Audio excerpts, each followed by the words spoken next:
कभी कभी उपासक फंस जाता है। सामने वाले को प्रसन्न करने की चेष्टा में कभी कभी उपासना में बाधा खड़ी हो जाती है। ये कैसे संतुष्ट होगा? ये बहुत बड़ी कमी है। इसी को कहा गया है दया बिना साधु कसाई, और दया करी तो आफत आई। सामने वाले को परमार्थ का उपदेश करके दूर हट जाना चाहिए। वो पकड़े परमार्थ को तब तो उसको निकाला जा सकता है, और यदि कहीं कि इसको संतुष्ट करके निकाला जाए तो वो कभी संतुष्ट नहीं हो सकता। ऐसी नीच वृत्ति होती। जितना आप उसको निकालने की चेष्टा करेंगे उतना ही वो आपको दलदल में धंसाता जाएगा। ये प्रकृति का सिद्धांत है। इसलिए उपासक को निरपेक्ष रहना चाहिए, किसी की अपेक्षा नहीं रखनी चाहिए। ये अनुभूत बात कह रहे हैं। जो संतों से अनुभूत है वही हृदय में अनुभव में आता है। उपासक को यदि कभी ऐसा अवसर मिले कि किसी को भगवत मार्ग में बढ़ाना है तो वो ये ध्यान रखे कि हमें अपने को बचा करके इसको निकालना है। कहीं उसके मन की संतुष्टता के द्वारा हम परमार्थ निरूपण करेंगे तो वो कभी नहीं निकल पाएगा, क्योंकि उसका मन ये समझ जाएगा कि हमारी अनुकूलता को लेकर ये विचारवान है, हमारी अनुकूलता के लिए, बस वो आपको रौंद देगा। और परमार्थ का उपदेश दिया और निरपेक्ष हो गए और वो आप पर आसक्त होता चला जा रहा है, वो निकल जाएगा। त्रुटि यही हो जाती है उपासक से कि इसको कैसे संतुष्ट करूं, वही उसका पतन हो जाता है। पतन अपने आराध्य देव का चिंतन छोड़कर मांस के लोथड़े शरीरों का चिंतन होने लगता है। ये कैसे राजी रहे, वो कैसे राजी रहे, परिवार कैसे राजी रहे, भगत कैसे राजी रहे।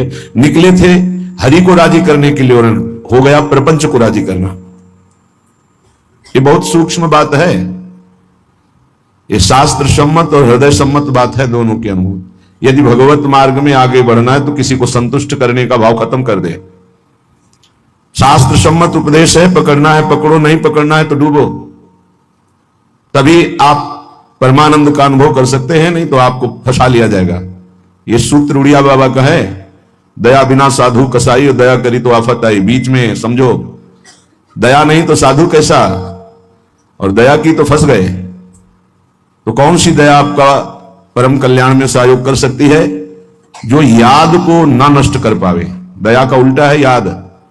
जो भगवत स्मृति में बाधा पहुंचा दे, ऐसी दया में आग लगे। भगवत स्मृति युक्त प्रियता प्रभु के चरणों में और दया जड़ चैतन्य में तब तो निकल जाओगे।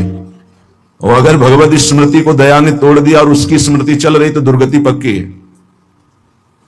हिरण में इतनी स्मृति आ गई कि हरि स्मृति गई तो अगला जन्म ऐसे महापुरुष का पशु रूप में हो गया, मृग रूप में। तो बहुत सावधानी का ये परमार्थ मार्ग है। कभी कभी दया में चूक हो जाती है। ये दया बहुत बड़ी दैवी संपदा है, कोई साधारण नहीं है। महापुरुष अपने कल्याण की बात ना देखते हुए सामने वाले का कैसे मंगल हो, इस बात पर विचार युक्त रहते हैं। पर साधक को बहुत सावधान रहना चाहिए। इस दया रूपी सद्गुण से बचना चाहिए। ध्यान से इसको पकड़ लीजिए।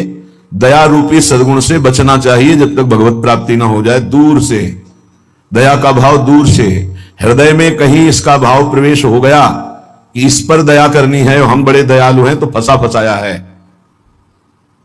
भजन करने से हृदय बड़ा द्रवित हो जाता है। द्रवित हृदय में करुणा और दया की लहरें उठती रहती हैं। उसको लगता है क्या दे दूं, क्या कर दूं, कैसे ये भगवान में लग जाए। अच्छी बात है, पर व्यवहार में ये तुम्हारी बात कोई जान गया कि तुम इतने दयालु हो तो दुरुपयोग कर देगा। तुम्हारी इस दया का दुरुपयोग हो जाएगा। बहुत अच्छे से इसको समझ के बोल रहे हैं। इसलिए चाहे गृहस्थ हो चाहे विरक्त हो, यदि भगवत प्राप्ति करनी है तो दया रूपी सद्गुण को हृदय में दबा दो। बाहर से निरपेक्ष और उदासीन रहो। जब कभी भगवान ऐसी सामर्थ्य दे तो निरपेक्ष होकर के उससे कोई आसक्ति न रखते हुए उपदेश कर दिया और दूरी बनाए। नजदीकी बनाया तो फंसे।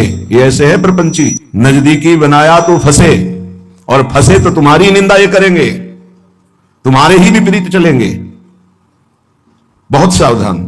जैसे डूबने वाले को बचाने वाला जाए और चतुर तैराक ना हो। चतुर इसलिए कि अपने को बचा ले, तैराक इसलिए कि उसको भी निकाल ले। तो डूबने वाला पहला काम करता है, बचाने वाले को डुबोता है और ऊपर उठ के सांस लेना चाहता है। बस ऐसे ही भव समुद्र में, प्रपंच में कामी क्रोधी लोभी ऐसे जो जन डूबे हुए हैं, साधु का कर्तव्य है उनको निकालना, पर परम प्रवीणता पूर्वक अपने को बचाते हुए, नहीं तो पक्का डूब जाएगा। पक्का अनुभव की बात है, संतों की जो बातें होती है छाती की बातें होती, पढ़ी लिखी बातों में उतना प्रभाव नहीं पड़ता जितना हृदय की अनुभूत बातों पर पड़ता है। फिर अनुभव होगा कि बड़ा इष्ट कठोर है, वो हमारी रक्षा नहीं की, हमको बचाया नहीं, हम संकट में फंस गए। तो इष्ट शास्त्रों में संतों के रूप में, गुरुदेव के रूप में उपदेश करते हैं। निरपेक्षम मुनिम शांतम निर्वैरम समदर्शनम। कहां यहां ऐसा लिखा है कि तुम ऐसी दया करो कि उसी का चिंतन करने लगो, उसी के गले लग जाओ, उसी को अपना मान लो? कहां लिखा है? निरपेक्षम, किसी की अपेक्षा नहीं। हम उपदेश कर रहे हैं, उसको पकड़ो तो आओ, जैसे हम चाहें वैसे चलो तो आओ, नहीं तो जाओ। भगवान का ही सब बनाया हुआ खेल है, भोगो खेलो, नर्क जाओ स्वर्ग जाओ, तुम्हारी रुचि। अगर मुक्त होना चाहते हो तो आज्ञा का पालन करो, निरपेक्ष रहे। निरपेक्षम मुनिम, मननशील, एक क्षण भी अपने प्रभु को ना छोड़े। ये संसार का सूत्र है। यदि आप निरपेक्ष रहे तो आपकी चरण धूलि माथे पे चढ़ाएगा और आपकी आज्ञा का पालन करेगा। और यदि आपने दुलार कर दिया, उसको अपेक्षा कि ये भगवान को प्राप्त हो, ऐसी चेष्टा करके दुलार कर दिया, तो वो तुम्हारी बात को रौंद देगा। सामने वाला यदि अपना परिवर्तन नहीं चाहता तो पूरा जीवन संग दे दो तो भी उसका परिवर्तन नहीं होने वाला। और अगर परिवर्तन चाहता है तो दूर से एक शब्द सुनकर उसका परिवर्तन हो जाएगा। साधु बहुत सावधान। बड़े बड़े जो संत अनुभव करके बोल गए हैं, वो अपने अनुभव से बोल रहे हैं, अपने हृदय की बात बोल रहे हैं। आप पकड़ लोगे तो आपका चिंतन नहीं बर्बाद होगा, वो अनुभूत बात आपको माया से बचा लेगी। सदैव अपने इष्ट देव के विचार में रहना चाहिए। भूल ये हो जाती है कि मुझे प्रभु न मानकर उसका कल्याण करने का ठेका ले लेते हैं, हम इसका उद्धार कर सकते हैं। भूल हो गई। हमारे प्रभु आए शिष्य का रोल करते हुए, स्वांग करते हुए, तो स्वांग मात्र करना गुरु का असली बात नहीं है। गुरु शिष्य एक ही परमात्मा तत्व विराजमान है, असली बात है। ये भूल हो जाती है। कैसे ये संभले, कैसे ये दुखों से निवृत्त हो, कैसे भगवान को प्राप्त हो। थोड़ा बस उसके अनुकूल हो गए, वो तुम्हारी हर बात रौंद देगा, तुम्हें सेवक बना देगा, अपना गुलाम बना देगा। मान लेना हमारी बात, दिमाग में लिख लेना। एक साधारण विषयी आदमी तुम्हें अपना गुलाम बना सकता है। कैसे? उसकी अनुकूलता को यदि तुमने परोसा, बस वो तुम्हारी आज्ञा का उल्लंघन कर देगा। ऐसे सात्विक जन बहुत कम होते हैं जो ये बात सोचे कि ये किसी की तरफ देखते नहीं, किसी से बोलते नहीं। इन्होंने हमारी तरफ देखा, हमसे बोले, बात किया, अहो भाग्य। ये हम अपने अनुभव की बात और संतों के अनुभव की बात करते हैं जो माया मुक्त है। किसी को उपदेश देकर निरपेक्ष हो जाना, यही उसके कल्याण का स्वरूप है। उसको दुलार करना अपने और उसके दोनों के पतन का रास्ता है पक्का। संसार में कहीं कोई भी यदि भगवत मार्ग में चलना चाहता है तो वो शब्द पकड़कर निकल जाएगा माया से। और अगर गुरुजनों के, महापुरुषों के वचनों को नहीं माना तो हम लौट जाएं उसके चरणों में, हमारे ऊपर से खेले, तो भी वो कल्याण को प्राप्त नहीं हो सकता, क्योंकि वो वचन का पालन नहीं कर रहा। गुरुजनों का उदास रहना हमारे लिए अत्यंत आवश्यक है, क्योंकि जब वो उदासीन होकर तिरछी चितवन से देखते हैं तो हृदय थर्रा जाता है और धर्म पूर्वक चलता है। और जब गुरुदेव मुस्कुरा देते हैं तो उसका उल्टा फल होता है, हमें गर्व हो जाता है और हम उनकी आज्ञा का उल्लंघन कर देते हैं। ये संसार सदगुरु स्वरूप है, ये पूरे जीवन शिक्षा देता रहता है। इसलिए हम बैरागी, भगवत मार्ग के अनुरागी या गृहस्थ में जो वैष्णवजन है, उनको ये जो दूसरों को उपदेश देना, दूसरों के कल्याण का ठेकेदार बन जाना, ये बहुत ही घातक खेल है। प्रवचन करना, उपदेश करना, दूसरों के मन को संतुष्ट करना, ये बहुत ही घातक खेल है भगवत प्राप्ति में। तब तक मुंह नहीं खोलना चाहिए जब तक स्वयं साक्षात्कार भगवान का ना कर ले, नहीं तो मिटिया मेट साधना को करने के लिए ये माया प्रपंच बहुत विचित्र है।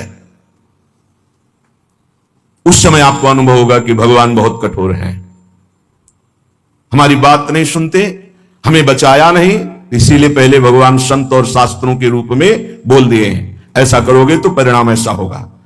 सावधान, तब तक कभी किसी को शिष्य ना बनावे जब तक स्वयं भगवत प्राप्त ना हो जाए, तब तक कभी प्रवचन उपदेश ना करे जब तक स्वयं प्रवचन उपदेश का आचरण जीवन में उतर ना जाए। जब सामने वाले में भगवान का दर्शन हो तो फिर स्वांता सुखाए तुलसी रघुनाथ गाथा।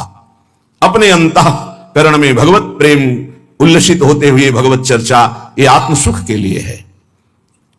नहीं तो बाधा पड़ जाएगी, पक्का बाधा पड़ जाएगी। इष्ट का चिंतन छूट करके इसको कैसे प्रसन्न करें, इसको कैसे राजी करें, इसको कैसे दुलार करें, बस इसी में अब आप विचार करो। एक संसार त्यागी वैरागी भगवान के मार्ग का पथिक प्रपंचिक शरीराभिमानी भोगी विषयी पुरुषों के संतुष्टता के लिए वो विचारवान हो गया। ये विचार गलत। तुम्हारे विचारों का उनके विचारों में प्रवेश हो जाए और वो तुम्हारे विचार में मगन रहे, तब उनका कल्याण होगा।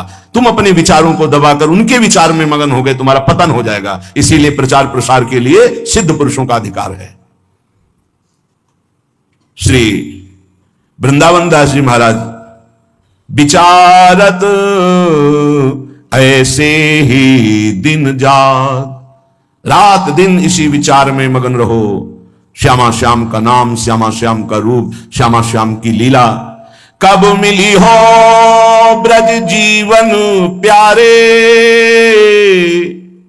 गोरे सांवल गात, विचारत ऐसे ही दिन जात। उपासक का कैसे दिन जाता है, कैसे रात जाती है? विचारत ऐसे ही दिन जात, कब मिली हो ब्रज जीवन प्यारे, कब मिली हो, कब मिली हो, विचारत ऐसे ही दिन जात, कब मिली हो ब्रज जीवन प्यारे, गोरे सांवल गात, विचारत ऐसे ही दिन जात। कब मिलोगे? इतने दिन हो गए अभी तक साक्षात्कार नहीं हुआ।